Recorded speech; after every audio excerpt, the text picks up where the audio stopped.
Hi, I'm Michelle Phillips of Codefetti, and today I'm going to show you how to create an Astra child theme. To do so, you can go to the Astra website and generate a customized child theme at the link on the screen. Once done, you're going to want to download your child theme zip file. Now we're ready to install and activate the child theme. Log into your WordPress dashboard and go to Appearance Themes. You'll see here that we have Astra activated. Click the Add New button. Click Upload Theme. Click Browse. Browse to your child theme.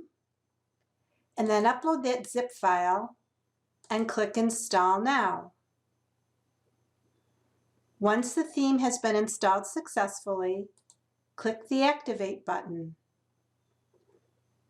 And you can see now that the child theme is the active theme.